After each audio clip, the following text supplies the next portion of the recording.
Hello everyone, welcome to Shadow of the Game. My name's Steven. And I'm Andrew. And today we're going to be playing Call of Cthulhu Alone Against the Tide. Solitary Adventure by the Lakeshore. So if you want to pick this up, there'll be a link down in the description just in case you want to try it out yourself. And if you guys have any games you want us to play, put it down in the comments.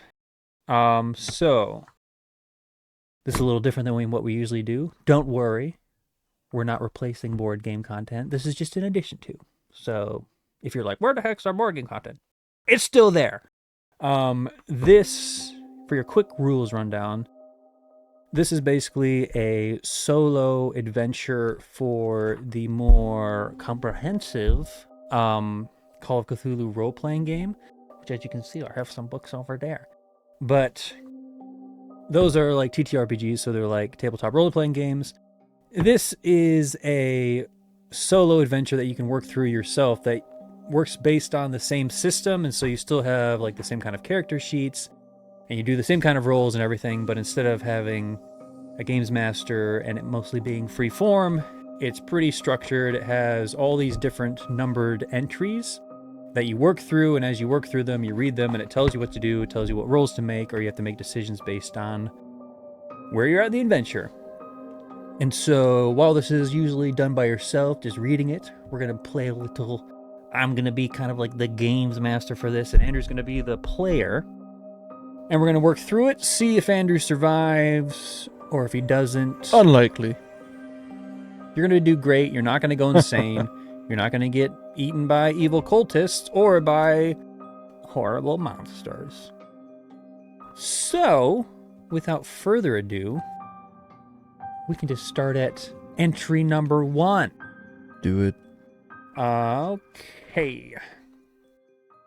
So this story, well, I guess I'll just read it. Entry number 1. The sun sinks low on the horizon as you board the ferry, heading across the lake of Esbury. As you set foot on the boat, the ferryman greets you with a wide smile and a cheery wave. He stands by the gangplank as you pass, welcoming the other passengers as he removes his cap to scratch his balding head.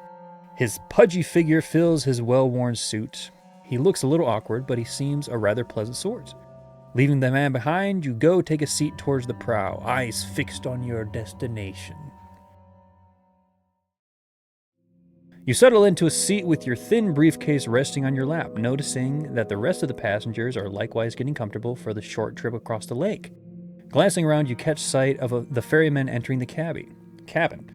As you sit patiently and wait for the engine to come to life, you listen to the sounds of idle chatter around you. You look across the water and notice a thin fog beginning to form on the surface of the water as the temperature drops with the approaching night. After a few minutes, you hear the engine sputter into action and feel the ferry lurch forward. The conversations around you continue as the ferryman joins you all on deck. You can't help but overhear most of the talk, though it is surprisingly banal. But there are almost a dozen passengers on the ferry. Most of them are simply looking to spend their money during their weekend in Esbury and to enjoy the various shops and leisure activities the lakeside town has to offer. Many of the passengers seem to come for money, as is common in Esbury. You notice a strange look from one of the women in the group. She has a full figure and brown hair and eyes. She has brown hair and eyes. And eyes. I don't know, in my mind I read that she has brown hair and she has eyes. She has brown hair and brown eyes. She seems to be looking you over, admiring your features. So this has a really big prompt. This is basically where if you were making your own character, you'd go through the process of like making it. We're using the pre-generated character that's built for the scenario. But if you want to make your own characters when you're playing these games, usually the introductory sections will walk you through how to build your own character. But we are using the pre-generated character Dr. Ellery Woods. And so we will move on to number 80. Jeez. The woman clearly sees something in you that she likes. Perhaps it's your look or a glint of intelligence in your eyes. She gives you a sly wink before turning back to her companions. You likewise turn your attention to the rest of the passengers. Sitting apart from the general crowd are two men in dark, well-tailored suits, whispering quietly to each other. They have unamused expressions on their faces as if they don't seem to be pleased to be here. Perhaps they're on business. Noticing that you're sitting alone, the ferryman approaches you and stands over you with his characteristic smile. You notice he's missing a tooth in the upper left corner of his mouth. His eyes are bright as they light upon you. Good afternoon. You look a bit lonely there, friend. What brings you to Esbury? So once more, there's another big line of text of what to do. This is further setting up your character. And then you have, this is where we get into like a little bit more of the decision part of the game, where at the end of this prompt, there's a bunch of different places you can go that branch off, depending on what occupation you've chosen for your character. Since we're using the pre-generated one, we're a professor. And so we picked the one that says, if you are a professor and you have chosen to play Dr. Woods, go to this prompt. So let's go to that one, since you're a professor and you're Dr. Woods. You mention the passing of a distant colleague in Esbury, and you have been sent by Miskatonic, which is a university that you work at, to recover his work and bring it back to the university. The man sighs and nods slowly. You mean Professor Harris. Real shame what happened to him. Always seemed like such a nice man. Officer Powell says they're still cleaning up the mess at the professor's place, but some of the more valuable bits will probably be at the estate sale tonight if you're really wanting that. The man looks down at his hands for a moment and then looks back at you as he extends one your way. Anyway, I'm Lance. Lance Sanford. Pleased to meet you. But I wish it was under better circumstances, eh? So, your first decision of the game. You can either inquire about Professor Harris, inquire about Officer Powell, ask Lance Sanford about himself. You can ask about the estate sale, or you can just pass the time waiting to get to Esbury. So, yeah, you're basically starting this thing. You're a professor that works at a university, and you have a distant colleague that you basically got sent by the university to go collect his papers. And so with that frame of reference, would you like to ask about the professor you're going to collect papers of who have died?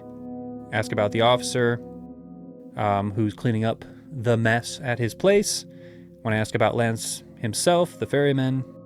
Ask about the estate sale that's going on? Or just pass the time? Ask about Professor Harris. Okie dokie. The ferryman raises a questioning eyebrow at you. Professor Harris? I can't say much, really. I didn't know him all that well. But he seemed like a nice guy. I was sad to hear that he died. You gently press for more information about his death. Sanford frowns, but answers. Officer Powell says it's suicide. I'm inclined to believe him, but Professor Harris seemed happy enough to me. More than content to relax in Esbury like anyone else. In between his studies, of course. Ancient Indian history, I think it was. I had coffee with the professor a few weeks ago and he talked my ear off about it. I couldn't understand half of what he said, but he was quite excited by whatever it was. You exchange a few more pleasantries with Sanford before he goes off to finish guiding the boat into port. You pass the time in casual conversation with the other passengers and in observing the scenery. You note the tall pines and the sloping hills along the lake shore around Esbury. These features in the small town beyond are just visible through the growing mist, but squinting helps make them out to your satisfaction. In time, you arrive on the pier at Esbury, grateful to be off the water. You don't get a choice. I can't swim. Yeah. Didn't he put any skills into swimming? It's automatic 20%. You take your first steps onto the pier with the rest of the ferry passengers, trying to get your land legs once again. The passengers still chat casually as they walk off to their destinations. You note one last flirty wink from the full-figured woman. Please don't do that. Who has brown hair and has eyes. As she struts along confidently behind the woman accompanying her, and you feel the two dark-suited men push past you at a brisk pace, nudging you out of their way. Sanford gives you one last wave and a smile as he begins tending to the old rust-stained boat that is his pride and joy. The last light of the sun is fading fast, and the fog... Thank you for... Why'd you just throw the dice off the table, you weird? Go pick it up. We're still good. And look over and you just like roll on the table. Okay, back to the story. So sorry. The last light of the sun is fading fast, and the fog is growing thick on the water now. The night is still young, but you would rather not be wandering around in the dark in the fog of a town you are unfamiliar with. Taking in your surroundings, you see a sizable crowd jockeying for entrance into a lavish, modern-looking building along the lakeside. A folding sign sits out front, illuminated by a lantern. The words "Estate Sale Tonight" are written on it in large, bold letters. While it seems to be the main attraction, you could also seek somewhere to stay for the night and set out about your working in the morning. So you can either visit the estate sale or go find somewhere to stay for the night. Visit the estate sale. Okay. Estate sale it is. Love estate sales. Some good stuff. Pushing through the crowd, you make your way towards the estate sale. Judging by the number of people packing into the dance hall, it seems to be quite the event. Most of the people here are well dressed, with conspicuous amounts of jewelry and designer clothing on display. You see a broad-shouldered man in a policeman's uniform standing by the door. He has a scarred yet clean-shaven face and a baton at his side. His brow is furrowed in a serious expression, and he watches the commotion with narrow eyes. As you mingle with the assorted academics and collectors, you notice a few other faces that stand out in the crowd. Most immediately, you spot a man in flowing orange robes with tawny skin. He seems more than a little out of place and is garnering some odd looks from the other guests. Glancing around further, you happen to notice the two dark-suited gentlemen from earlier, standing in a corner towards the front of the room, talking to a young, dark-haired man in a dated yet elegant long coat. He is of a slight build and has rather sharp features. A thin wisp of a mustache hangs beneath his nose. Most noticeably, though, is the rather attractive young woman standing on the stage at the front of the room next to the bespectacled old man. Long black hair cascades down her shoulder, accentuating her pale features and complementing her formal black dress. Occasionally, she and the older gentleman peek at objects hidden beneath white sheets, the sale items waiting to be displayed. So, do you want to mingle with the crowd of guests? Speak to the officer at the back of the room. Approach the man in orange. Introduce yourself to the dark-suited men. Make your way towards the stage and the woman. Or leave the hall and go find a place to stay for the night. I'm gonna talk to the copper. Talk to the copper. You want to speak to the officer. I didn't know he was a cop. From Boston. You turn around and backtrack towards the entrance to the ballroom. Something about the officer by the door catches your attention and holds it. He gives off a commanding presence, and his eyes bore into you intensely as you make your way over to him. As you move within earshot, he rests his hands on his baton. Why do I keep saying baton? Baton. His baton, and clears his throat. I really hope this isn't going to be any sort of problem, citizen. I wouldn't want to see anyone getting hurt tonight. You, citizen! His hand does not move from his baton. So you have to make a... Is he just gonna hit me? That's the 20s. You have to make a psychology roll. So, just like the aforementioned Cthulhu role-playing game, this works off the same kind of character sheets and rolling system. It's a percentile-based system, which means we roll 2 d10s, and it's basically like rolling a d100, and Andrew has different skills, and when he makes a skill check, he basically has to roll these dice and roll under his number on his skill sheet. So right now he has to make a psychology skill check, which he has a 50. A 50 in, which means he rolls these percentile dice, and if he rolls under a 50 or 50, he passes. If he rolls all over that, he fails. So boom. Give me a psychology roll. 21. That's a pass. So if you succeed, go to 105. I mean, it's probably good that you don't fail at psychology When I'm about to get smashed in the face by a daggum professor. A police baton. You're just gonna hit me. Go away. For an officer of the law, Officer Powell possesses a rather thuggish disposition. Thug life. He seems to be looking for a fight. He's a dirty cop. And from the scars on his face, you can tell he's been in many. I wonder if he's a dirty cop, or if he's just like one of those, since it's like this random island of rich people, he's just one of those cops just like, I do whatever I want. With his size, he does cut a rather intimidating figure. Still, the use of the thinly veiled threats as an introduction is somewhat unnerving, and certainly not proper behavior for a moral and ethical man. It's probably best not to provoke this man, and it would be wise to avoid him as much as possible. Mm-hmm. So there's your pass. I wonder if Fail was just like, "What's up, pal?" Bam! Just use my psychology expertise and be like, I don't want to talk to you ever again. It would I'm be gonna bad avoid to you. talk to you, and I should avoid you in the future. What? Goodbye. Okay. You have begun gathering information in Esbury. Would you like to interact some more? You may now select another option from those listed. Do not repeat a choice already selected. So basically, since you didn't get into a bad path with that, you're basically back to Talk being to the able man in orange. Yeah, you can mingle with the crowd. You can go speak to the officer in the back room, even though it says not to repeat. You can approach the man in orange, introduce yourself to the dark-suited men. That seems like a bad idea. They seem like the men in black or something. Make your way towards the stage and talk to the women. The woman. Ooh, should I go talk to the woman? Or leave. Giving me the eye. Well, no, this is a different one. Oh, dang. So this is the woman that's up there with the old man, kind of looking at the items that are going to be sold Where off. did she go? Can I go find her? She Yeah. seems like a good time. Or leave the hall and go find a place to stay. Approach the man in orange. Okay. You approach the strange man. He seems well-traveled and weary. His long orange robes are a stark contrast to the fine suits and dresses of the New England financial elite. He seems decidedly out of place. You open your mouth as if to speak and find him staring intensely at you. I'm picturing like a Shaolin monk. I just immediately thought, hello, weary traveler. Okay.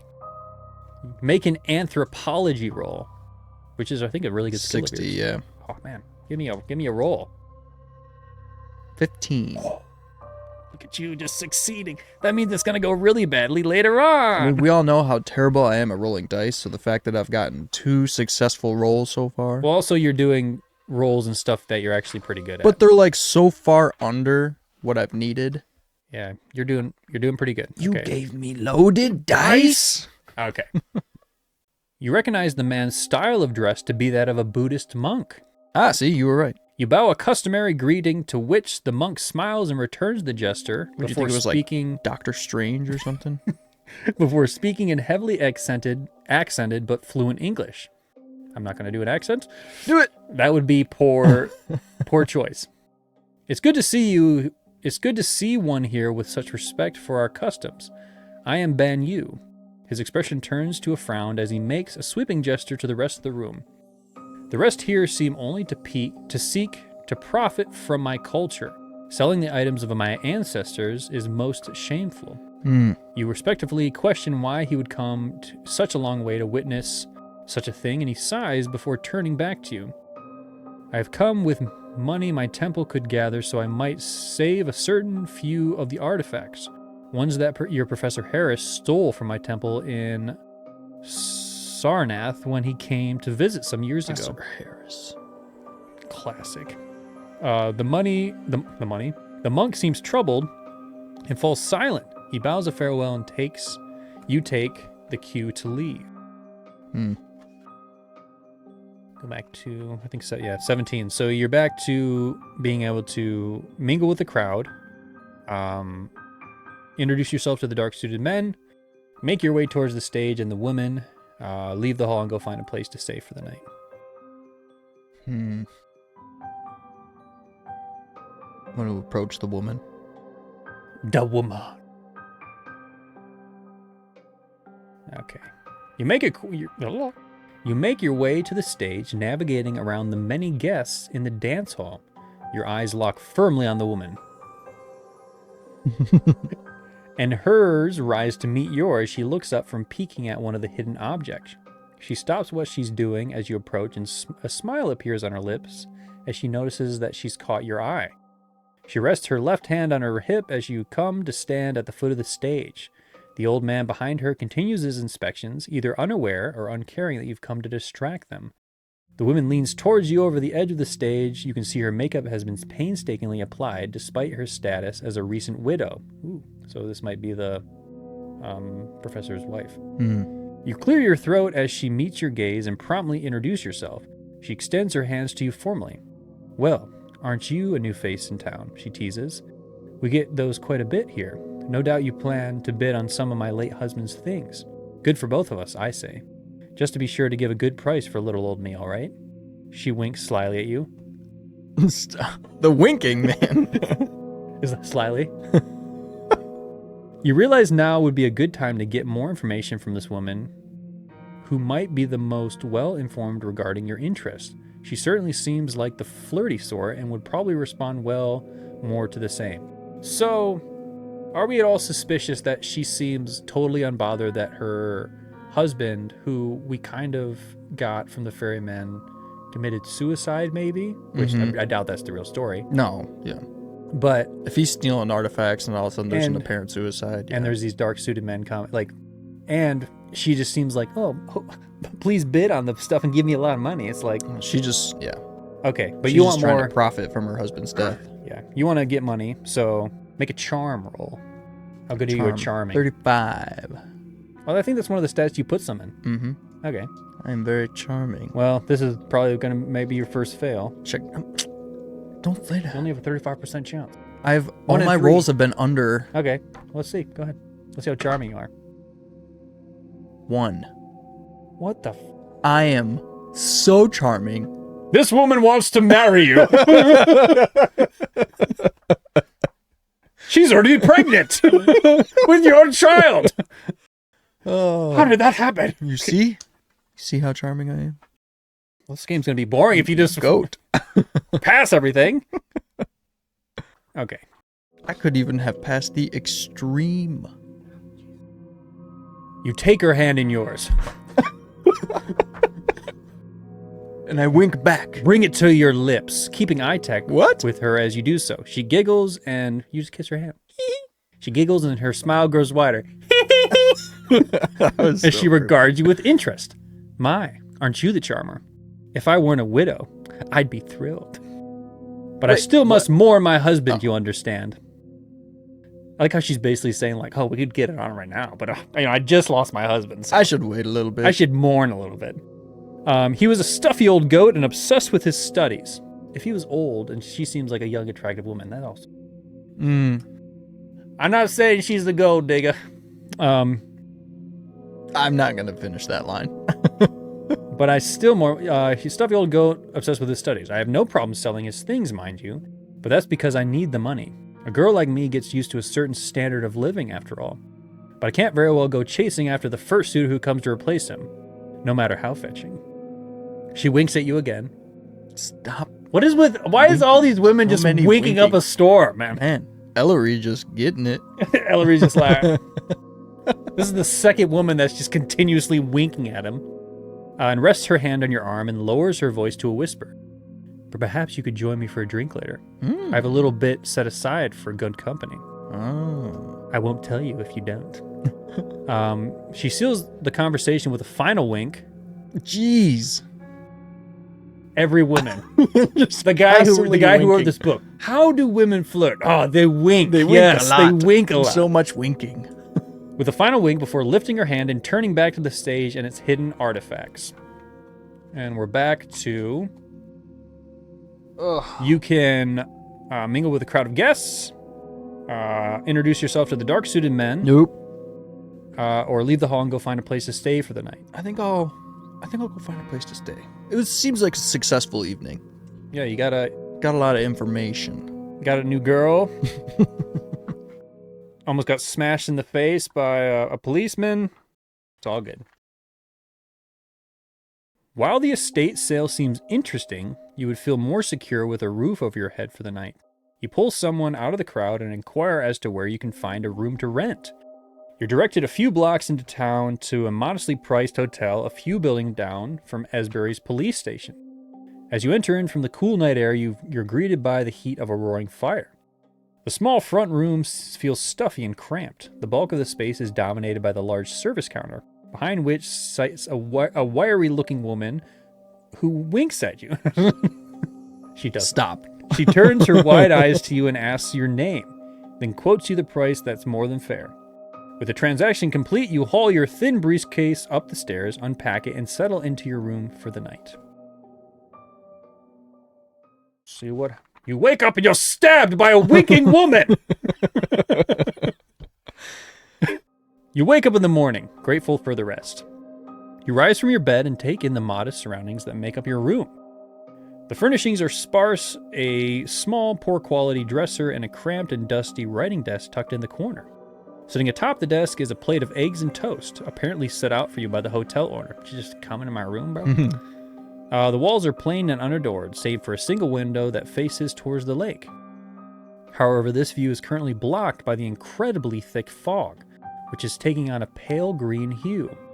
Seems fine. Wonderful. Your vision is obscured entirely and you cannot see into the depths of that outlandish green mist. You also notice your personal belongings placed around the room, exactly how you left them the night before. Okay, that seems good. Yeah. The lady who came and brought you food did not just steal all your crap. After getting dressed and eating the modest breakfast set out for you, you're ready to begin your day. You take a moment to consider what that means for you. Your mind turns to Professor Harris. If you are so inclined, you might be able to investigate the circumstances of his death further. Considering that you don't have his widow Amelia's address, you would have to start your search with the official report filed with Officer Powell at the police station. Alternatively, you could take this free time to look through your belongings and examine any items you might have. The hotel owner has been in your room, so a check of your things might be in order. Or perhaps you have some other reason to look over your possessions. Finally, if you feel that your business in Esbury is concluded, you could always try to find Lance Sanford at the ferry. I was like, if you think you just want to leave, you could just leave. I'm done. So you can go to the police station, you can look over your items, or you can go to the ferry. I mean, it seems like there's only one option. I'm going to look over my items first. You don't want to go talk to Officer Powell? I will after I look through my items. We'll see if it gives you the option, but let's go. Although, I don't know.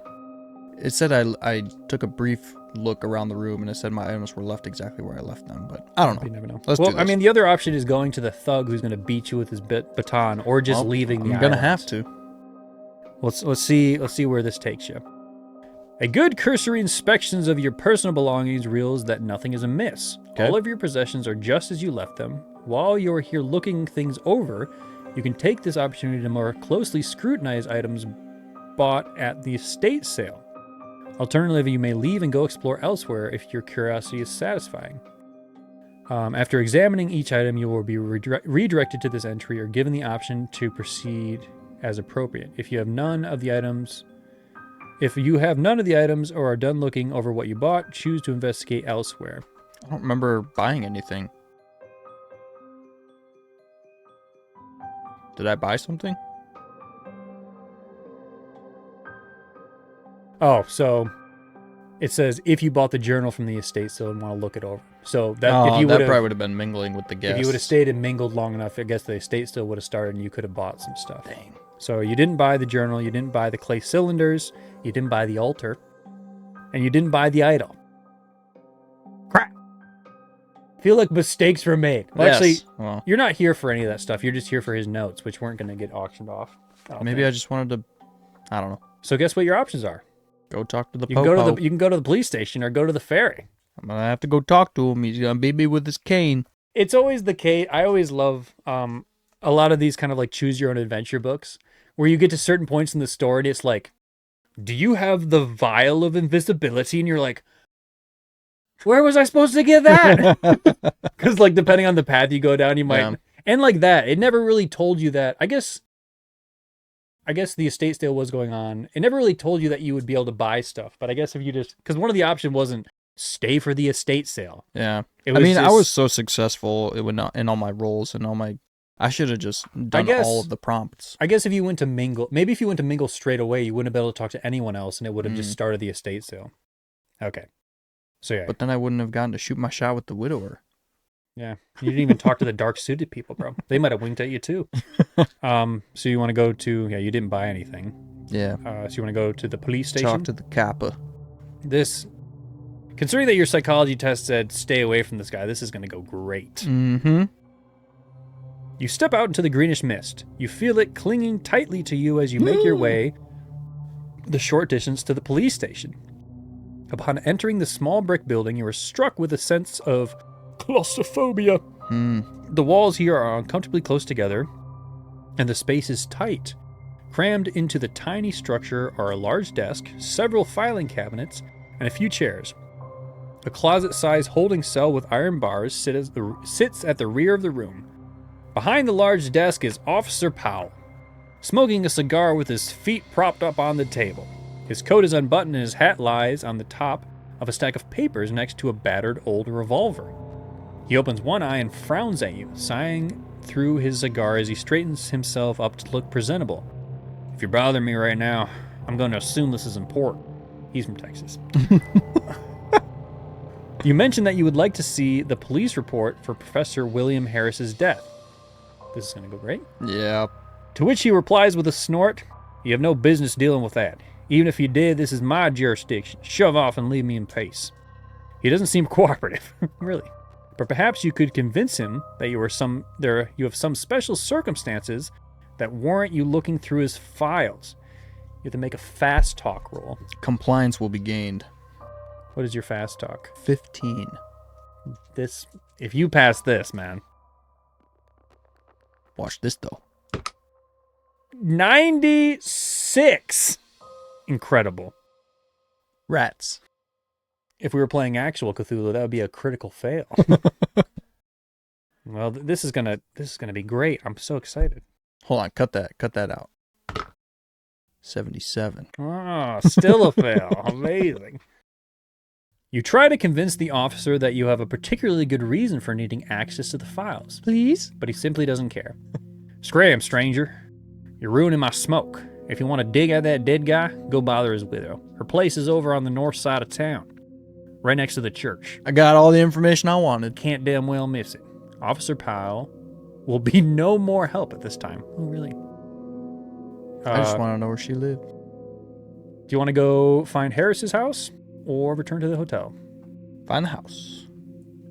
You walk into town towards the Harris address. Even known location, it's difficult for you to find your way due to the unfamiliar with the town and the density of the peculiar green mist. Seems fine. As a result, he definitely didn't unleash some eldritch being. As a result, it's some time before you arrive at the Harris house. As you approach the building, a man steps out of the fog, blocking your path. He is young and thin, with rather angular features and the faint hint of a mustache atop his lips. He dresses in a dark suit and stares at you from beneath the cap. "You're an unwelcome surprise. I don't know what you're looking for, but you won't find it here." He's a newsie from the 1920s. Your eyes betray you as you glance at the Harris house. The man scowls visibly. "Why don't you just leave this poor widow alone, see, you creep? If you want to bother her, you're going to have to go through old Joshua here. George Bailey? Capiche?" His hand brushes beneath his coat as if searching for something, but then he stops himself. He pauses for a moment, looking you over once more before spitting at the ground at your feet and turning away. So he's just going to mess off. Do you want to call out to Joshua? Do you want to make your way to the Harris house, or do you want to heed his warning and return to the hotel? I'm just going to proceed to the Harris house. Gotta go see my new girl. Mr. Steel Girl, right after you died. Mysteriously.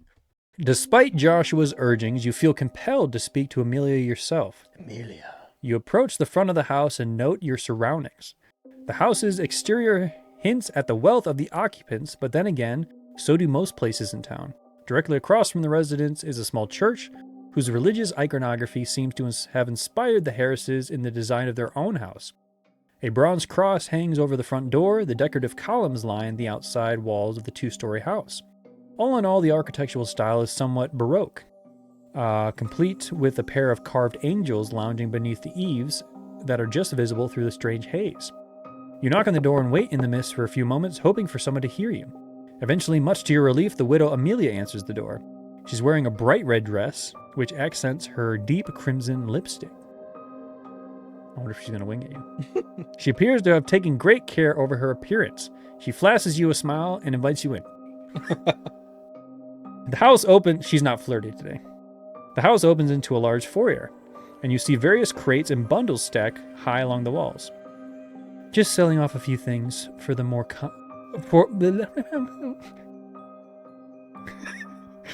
Just selling off a few of the more common things. Mind the mess. The porter hasn't come in yet for it yet.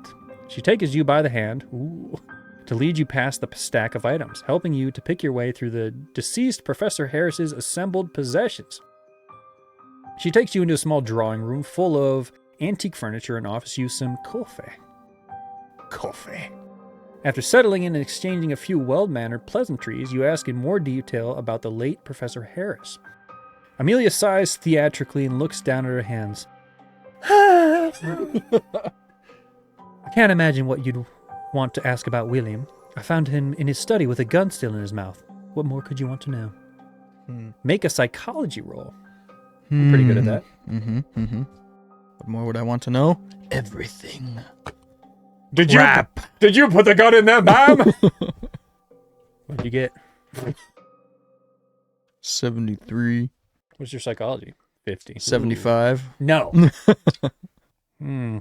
Not so flirty today, are ya? Apparently not. Is there a wink option? Can I wink? That's how we flirt in this system, right? I'll just add Well, I guess you're not. I guess you're not trying to do anything. You're just trying to analyze her. So failing just means you don't get more information. Not like upset her in any way. Just blinded by her crimson lipstick. You nod sympathetically. This woman is clearly uncomfortable talking about her deceased husband, and anybody would want to put that behind them. You pause for a moment, trying to frame your next question with a measure of sensitivity. You open your mouth to speak, but you are interrupted by a loud knock at the door. Amelia jumps up, startled, and stands there for a moment in confusion as the pounding on the door resumes. Police, open up the door. Not Powell. Hey, police, open up the door. Amelia's face drains white as she goes to answer the knock. Your gut tells you something is wrong here. You feel unease about the officer at the door. You tell yourself you're being irrational and on edge, but you have some trouble fighting the feeling. You have a few precious moments to react. How much do you want to guess that Joshua went and told Officer Powell, and Officer Powell, being the thug boy he is like, I'm going to go beat the crap out of this dude. And why is she Tell him what? He told me where the house was. No, remember Joshua who gave you the warning about not going up to the house, and you're like, well, screw off, I'm going to go see Amelia? I bet he ran off to see Officer Powell. Spot hidden. Also, the fact that she's so scared that they're showing up, like the fact that her face drained white as she answers the door. Like, why is she so scared that the police are there? Because she did it. So you can ignore your instincts and wait, or you can take this chance to hide, and you have to make a stealth roll. What's your stealth? 20. So you can either ignore your instincts, or you can try to hide. Well, I might as well try and hide. Okay, make a stealth roll for me. 63. That is not a pass. Rats. Professor Powell's about to beat you with a stick. 77. Again. Your instincts get the better of you, and you feel compelled to make your escape. You rise from your seat looking for suitable exits. The only way that doesn't lead towards the exit is through the kitchen. You don't know if there's an exit that way, but you think it's worth a shot.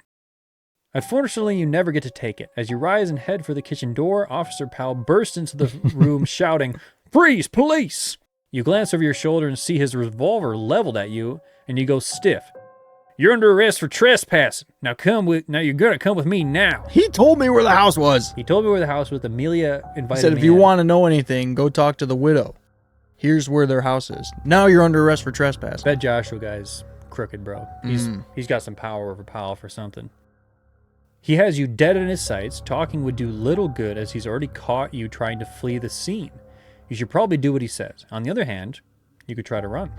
Staring down the barrel of a gun, the odds don't look good, but maybe you like your chances better with the gun than the prison cell. So, do you go quietly, or you make a run for it? What do I have to roll? Does it tell me? Nope. I can't go back to jail. You've been in jail? I didn't do anything wrong. I'm just going to go with him. Okay. I'll go quietly. Seems like a reasonable decision. You'd think in normal circumstances. The officer is armed and angry, so you decide it's probably best not to resist. You're escorted out of the house at gunpoint and into the sickly green fog. Amelia neither says nor does anything as you pass. She simply stares at you as you go. On the street, just outside the Harris property, you spot Joshua, grinning madly. His eyes meet yours and his smile gets just a bit wider. He put Officer Powell up to this. He's not even trying to hide it. That still doesn't explain why, but at least you know for a certainty that Joshua is not friendly to you. Should have said something to him. And that he has Powell in his pocket. You mull this over as you're marched through the misty streets and taken to the police station. You're ushered into the dim and dingy room and shoved into a closet-sized cell on the far wall. Officer Powell turns the key in the lock, sealing you in the cell. He settles into his seat and pays no further mind as he begins puffing on a cigar. He seems to have no intention of letting you go anytime soon. So, should have ran. do you wait the night in the cell? Do you attempt to escape? You'd have to make a locksmith roll. Flex and bust out of this. I want to flex and bust out. Or do you try to convince him to let you out, and you would have to make a fast talk roll? So either wait. Locksmith roll. Ooh, do you have locksmith? 50. Ooh. Let's go. Let's try to make a jailbreak. Give me a locksmith roll. 50-50, baby. Come on. Come on. The power of Cthulhu. 29. 26. Nice. The power of Cthulhu. Okay, succeed.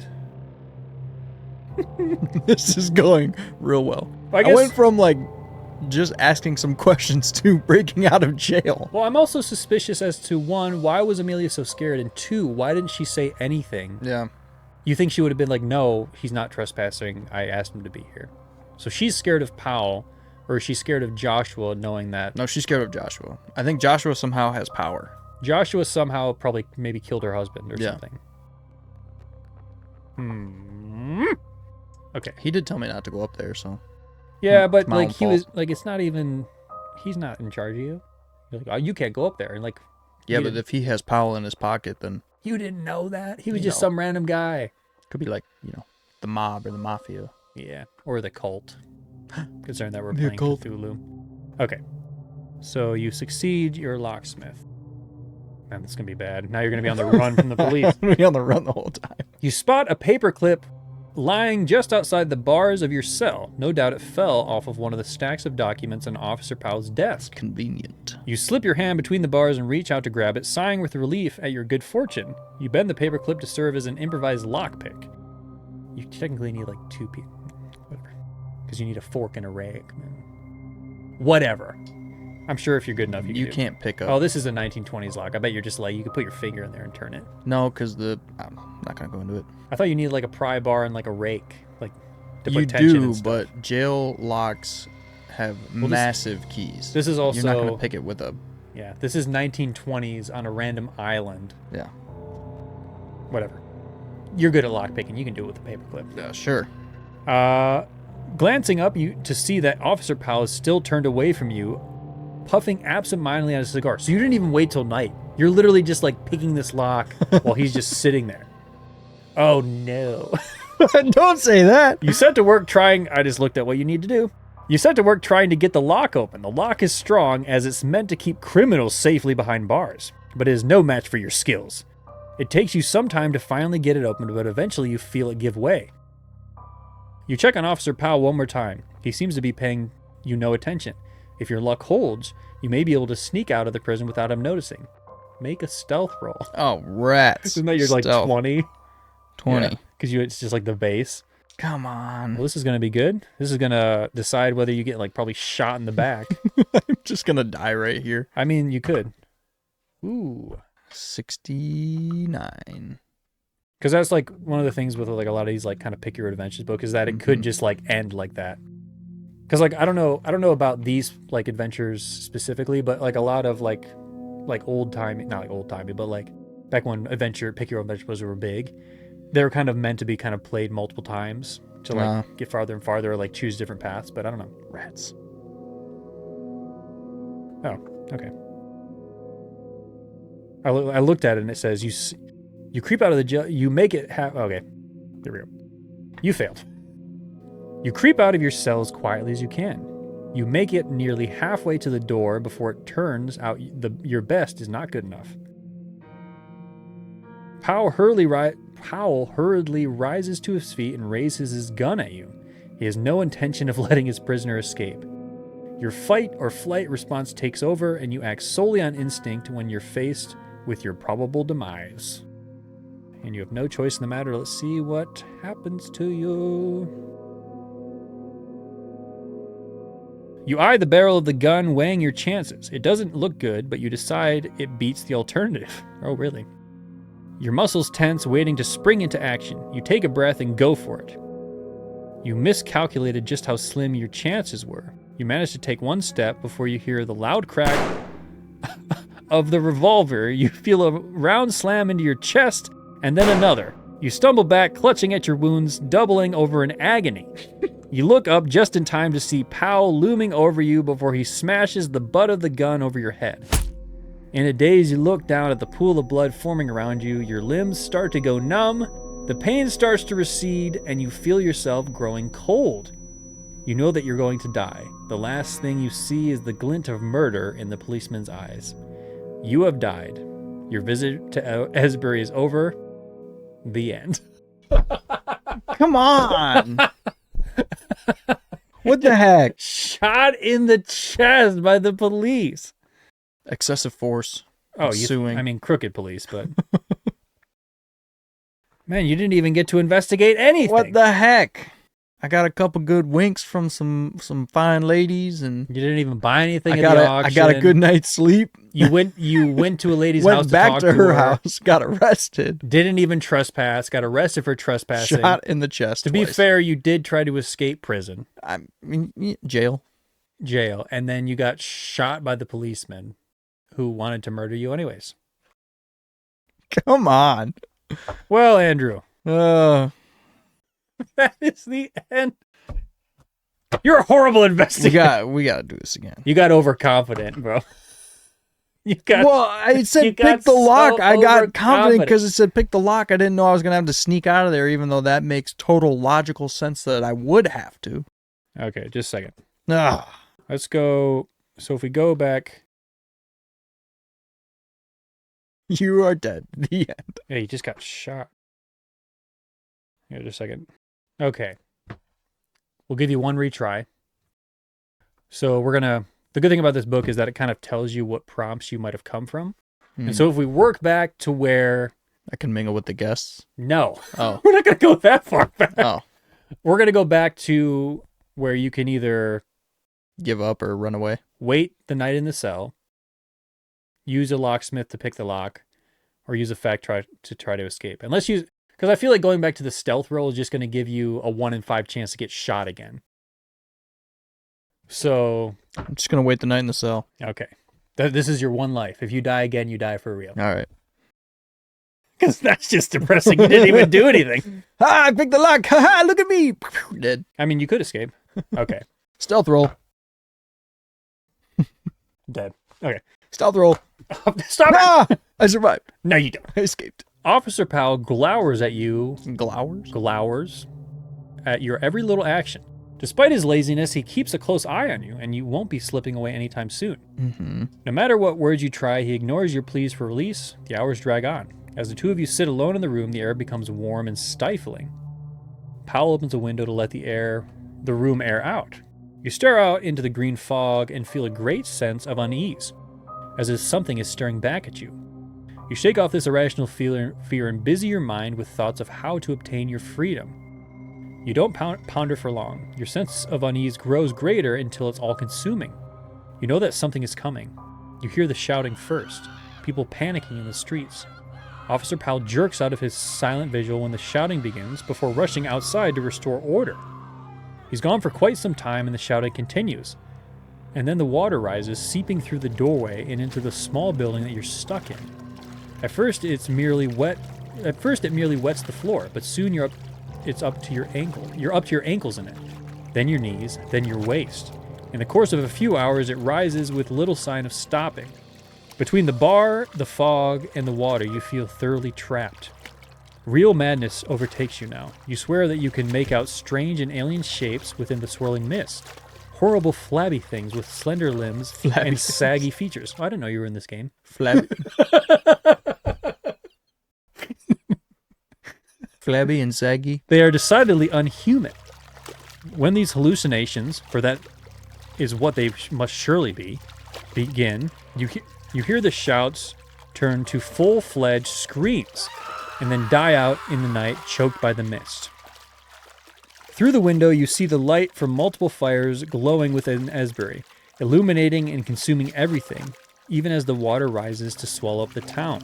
You smell the smoke mingling with the fog.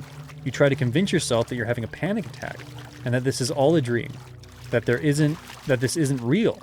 You don't know what is happening or why. You have no idea how these cruel and unnatural, horrific things came to be. You have no idea why they emerged from the eerie fog. You don't know any of the reason for this, and you never will. The water rises and you float upwards, gasping for air as only inches between you and the ceiling. As the water rises above your head, your lungs fill, and you drown. You have died. As it stands, your character dies, ignorant of the nature of these unholy horrors, and perhaps that is for the best. If you wish, you may begin again and try for a better outcome, or at least one that explains the going-ons further. For now, though, your visit to Esbury is over. The end. So no matter what, I die.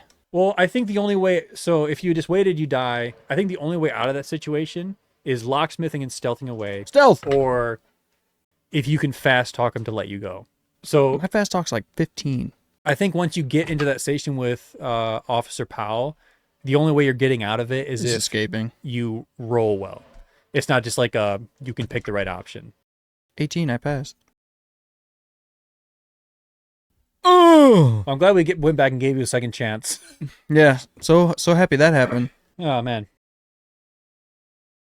Well, your adventure might be over in this one.